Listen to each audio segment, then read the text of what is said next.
हिमालय के ऊंचे ऊंचे पहाड़ों के बीच बादलों की चादर में लिपटी एक शांत घाटी थी। वहीं एक बूढ़ा मालशी रहता था, निर्भय बाबा। चेहरा झुर्रियों से भरा, बाल सफेद मगर आंखें अब भी साफ, चमकदार और सुकून देने वाली।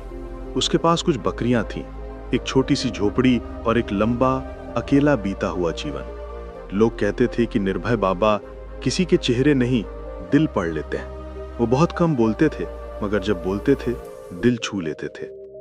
एक शाम पहाड़ों में मौसम अचानक बदल गया। हवा तेज हो गई, बादल नीचे उतर आए। निर्भय बाबा अपनी झोपड़ी के बाहर अंगीठी सुलगा रहा था कि उसकी नजर दूर एक लड़खड़ाती हुई आकृति पर पड़ी। एक लड़की, 10-12 किलो बैग कंधे पर, धूल में सने कपड़े, आंखों में थकान और डर। वो कुछ कदम आगे बढ़ी ही थी कि उसका पांव फिसला और वो घुटनों के बल गिर पड़ी। निर्भय बाबा ने ऊंची आवाज में पुकारा, अरे बेटी ठहरो, यहां पहाड़ माफ नहीं करता। लड़की ने कांपती आवाज में कहा, मुझे बस थोड़ा आराम चाहिए। निर्भय बाबा धीरे धीरे उसके पास गए, उसे उठाया और बिना सवाल किए अपनी झोपड़ी में ले आए। अंदर गर्माहट थी, अंगीठी चल रही थी। बाबा ने उसे कंबल उड़ाते हुए कहा, यहां कोई अजनबी नहीं होता बेटी, बस मुसाफिर होते हैं। लड़की ने धीमे से कहा, मेरा नाम अवनी है। बाबा ने मुस्कुराकर जवाब दिया, और मैं निर्भय, इस घाटी का सबसे बूढ़ा अकेला बकरियां चराने वाला आदमी। अवनी हल्का सा हंसी। बहुत दिनों बाद उसके चेहरे पर मुस्कान उभरी थी। बाबा ने उसके लिए गर्म सूप बनाया। जैसे ही उसने दुगना घूंट लिया, उसकी आंखों से आंसू बहने लगे। बाबा ने धीरे से पूछा, क्या हुआ बेटी? अवनी पहले चुप रही, फिर बोली, मैं भाग कर आई हूं। उसकी आवाज टूटी हुई थी। उसने बताया कि शहर में उसकी जिंदगी बिखर चुकी थी। माँ बचपन में चली गई थी, पिता काम में इतने डूबे रहते थे कि भावनाओं की जगह मुश्किल से मिलती थी। नौकरी मिली, जिंदगी संभली, फिर एक रिश्ते ने उसे तोड़ दिया। 3 साल प्यार दिया, भरोसा दिया, सपने दिए, लेकिन जिस आदमी को वो सब कुछ मानती थी, उसने सिर्फ इस्तेमाल किया। एक दिन उसने कहा, तो मेरे किसी काम की नहीं, कोई और है मेरी जिंदगी में। अवनी की दुनिया वहीं खत्म हो गई। घर वाले भी उसे समझ नहीं पाए।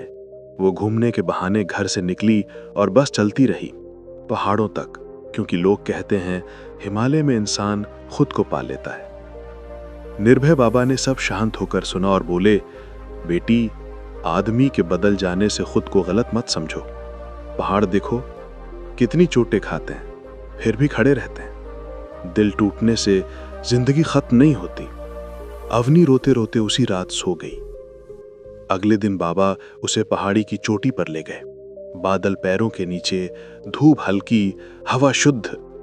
बाबा ने कहा, यहां हर चीज बोलती है, सुनो इसे। अवनी ने आंखें बंद की और जैसे पहली बार उसने अपने भीतर की आवाज सुनी। कई दिनों तक वो बाबा के साथ रही। लकड़ियां लाना, पानी भरना, बकरियां चराना, हर काम के साथ बाबा उसे एक नई सीख देते। धैर्य, संतुलन, खुद से मोहब्बत। धीरे धीरे अवनी बदलने लगी। वो हल्की लगने लगी, जैसे उसके दिल का बोझ उतर रहा हो। एक शाम उसने बाबा से पूछा, बाबा आप इतने अकेले क्यों रहते हैं? बाबा लंबी चुप्पी के बाद बोले, क्योंकि मैंने भी एक गलती की थी जिसने मेरी पूरी जिंदगी बदल दी। उन्होंने बताया कि वो पहले लकड़हारा थे। गुस्से में अपने छोटे भाई से झगड़ा हुआ, एक धक्का दिया, भाई नीचे गिरा, सिर पत्थर से लगा और उसकी मौत हो गई। जानबूझकर नहीं किया था, पर गलती मेरी थी। बाबा की आंखें भर आईं। उन्होंने घर, गांव सब छोड़कर पहाड़ों में आ गए। सालों तक रोते रहे, खुद को सजा देते रहे, मगर कभी भाई की आत्मा से माफी नहीं मांगी। अवनी ने उनका हाथ पकड़कर कहा, आपने खुद को सजा दी, पर उसे मुक्ति नहीं दी। बाबा ने पहली बार किसी की आंखों में देखकर कहा, कैसे करूं बेटी? अवनी बोली, हम करेंगे।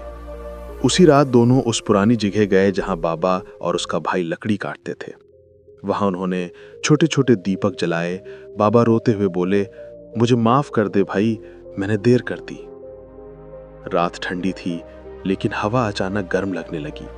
अवनी को लगा जैसे किसी ने बाबा के भार को सच में हल्का कर दिया हो। बाबा फूट फूट कर रोए और फिर बोले, आज 30 साल बाद मैं हल्का महसूस कर रहा हूं। अवनी ने कहा, माफी और इंसाफ हमेशा साथ चलते हैं बाबा। आपने देर से सही पर सबसे बड़ी गलती सही कर दी।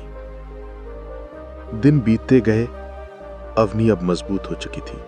उसने तय किया कि वो वापस जाएगी अपनी जिंदगी संभालने, अपने सपनों को पूरा करने। जाने से पहले उसने बाबा के पैर छुए। आपने मुझे जिंदगी वापस दी। बाबा मुस्कुराए और बोले, नहीं बेटी, तुमने मुझे माफी दी। अवनी ने कहा, अगर कभी अकेलापन लगे तो याद कर लेना मुझे। बाबा बोले, पहाड़ हमेशा तुम्हारे लिए खुले हैं। कुछ महीनों बाद अवनी की जिंदगी बदल चुकी थी। नौकरी में तरक्की, आत्मविश्वास में चमक और दिल में शांति। एक दिन उसके फोन पर संदेश आया, यहाँ की बकरियां तुझे याद करती हैं। अवनी मुस्कुराई और जवाब दिया, मैं भी बाबा, बहुत जल्दी मिलूंगी। जिंदगी आगे बढ़ चुकी थी, पर पहाड़ों में मिली वो सीख, वो माफी, वो सुकून, वो हमेशा उसके दिल में जागी रही। इस कहानी का संदेश सरल है, इंसान टूटता है पर दोबारा बन सकता है। माफी कमजोरी नहीं, सबसे बड़ी ताकत है। असली सुकून कहीं बाहर नहीं, हमारे भीतर है। गलतियां इंसान से होती हैं, लेकिन इंसानियत तब दिखती है जब वो माफी मांग लेता है।